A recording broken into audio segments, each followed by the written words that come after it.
Hi, it's Melissa from Seafarer's Cookbook. Today I'm going to show you how to make a cream soup without using a recipe. So I have another video how to make a clear soup which demonstrates chicken noodle soup. So I'll link that below. But this is the one that we use roux to thicken. And I also have a video on how to make roux, which I'll link that below also. So to begin with, I have all my mise en place, everything I need to cook with right here. And I usually put it in order so that I know that each one of these is a step.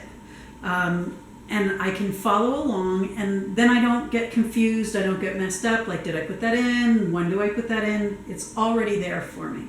So I have my 3-quart saucepan. We're going to make about 2 quarts of soup, maybe a little bit more. And I usually use the same pot for soup because then you get to know, oh, okay, well, last time I thought I had a little bit too many veggies in there. I won't do it this time. So I'm going to heat my oil up, and we want to heat it just over like maybe medium heat. And I have my mirepoix. Now, if you saw the other video, I said, oh, well, mirepoix is celery, onions, carrots. Most cream soups just take celery and onion. The carrot tends to change the color, and it's not a nice white. It's, the orange leaches out into it. So you could just do celery and onions, or you can change it up. You could do celery, onions, leeks. You could do celery, onions, shallots, something like that if you want to give it a little bit different flavor. So my pan is heated up here. I'm going to add my onions and my celery. I did about 50-50 in there. And I want to, this is going a little too fast. I can hear that it's cooking pretty quickly. So I just want to turn it down a bit. Now, I want my onions to start to be a little bit clear. I want it to not brown. This is called sweating when you cook without browning. So, and I don't need to keep it on here forever, just until my onions start to go clear. Then I'm going to add my broccoli and my broth. Now, you can use water and bouillon. You can use chicken base, and it doesn't matter, broth, bouillon, stock, base, bone broth, whatever it is all basically a flavored liquid. Today, because I'm going to use, I can either usually I use chicken stock or vegetable stock, or base, or whatever you want to use. But I usually go with chicken flavored or vegetable flavored. It depends what I have, and it depends what the store has. So these are looking good. I am going to add one of these, and I'm going to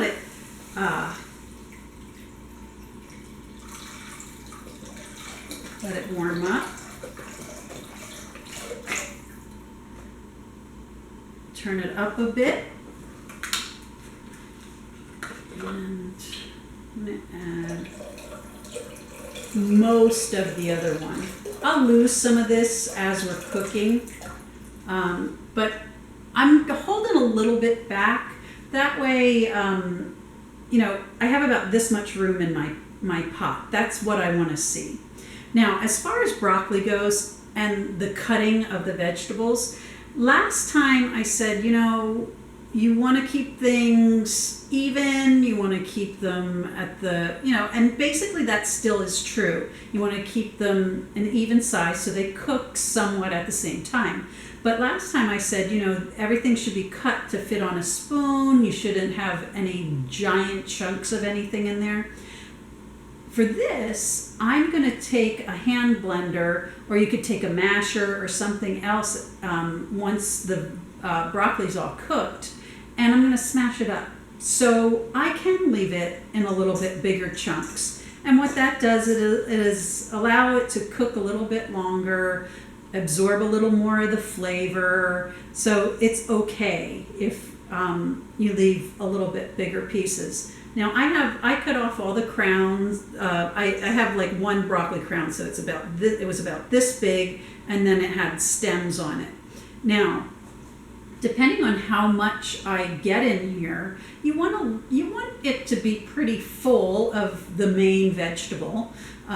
When you puree it, it's going to have that flavor, and you need a lot of the vegetable in there to do that. So if you do the broccoli crown and it doesn't just seem like enough, I also peel the stem with a vegetable peeler, peel all the rough stuff off of it, all the shiny outer coating, and you end up with pieces like these. And what I do is they have a good flavor, as long as they're not real tough and woody looking. If they look like, they have a nice core to them, you can use those also. So I think I'm going to use my whole bowl here. That looks about right. So what I'm going to do is I'm going to let this simmer until everything is really, really nice and soft. So I have my celery in there, I have my onions in there, I have my vegetable broth, and I have my broccoli. So I'm just going to let it simmer. It could take 15-20 minutes for everything to be nice and soft. All right, so this has been cooking about 25 minutes. You can see the color of the broccoli is now more like an army green than a fresh bright green. All the vegetables are really nice and soft. I can just squish the broccoli with my spoon. And the next step is I have my hand blender here. I'm going to take that and blend and grind all this stuff up.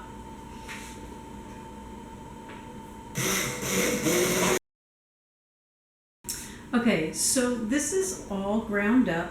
There's a couple little pieces of broccoli crown floating around in there, but that's okay. It's fine. Now, next step is to thicken. So I'm going to just turn it up a little bit.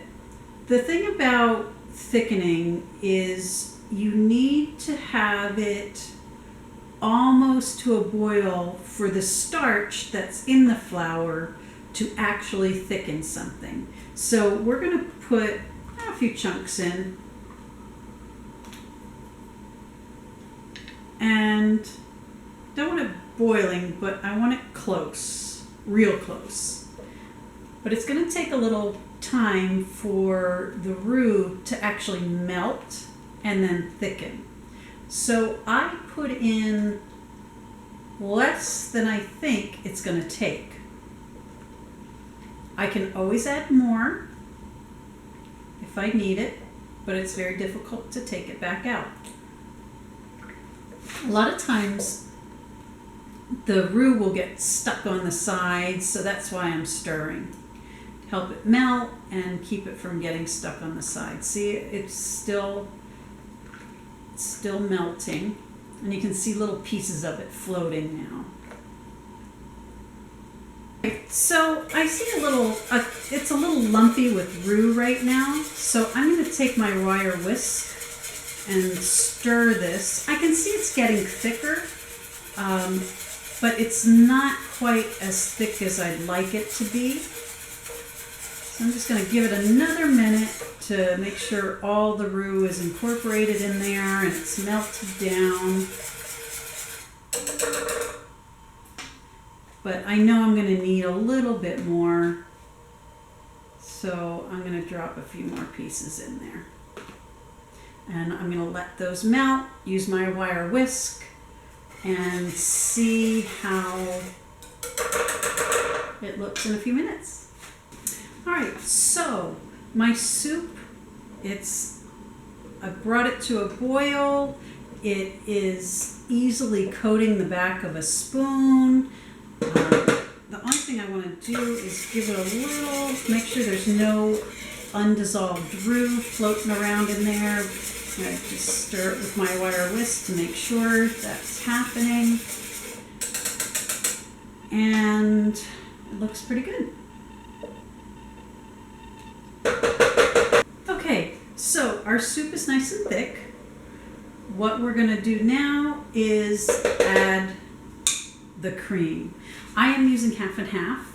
I think that's a good balance between too rich and not rich enough, which would be heavy cream and whole milk. So if you're really counting calories, go with the whole milk. If you really want the richness, go with the heavy cream. But I like to go somewhere in the middle. So this is doing two things. It's adding a little bit of creaminess and velvety. It's lightening the color a bit. And it is also giving it a nice, taking it, making it a little less thick.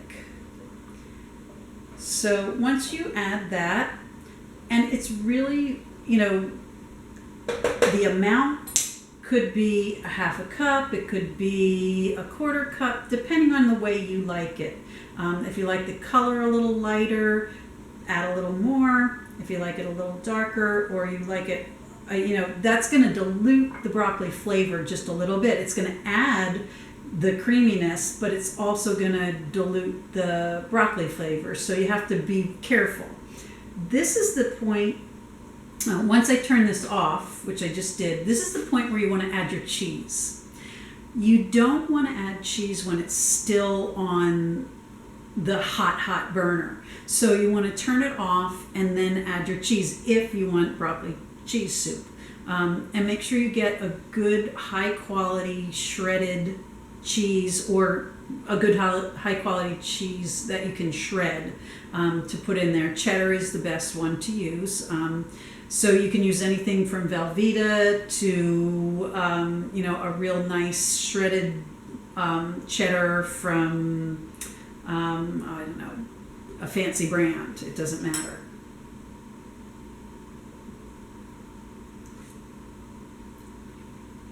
Now, that is really good. I think it needs a little bit of salt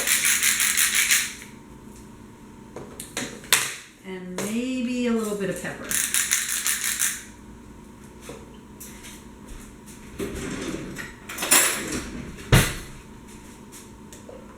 So let's just see. It tastes really good. And you can see it's not thin and it's not too thick.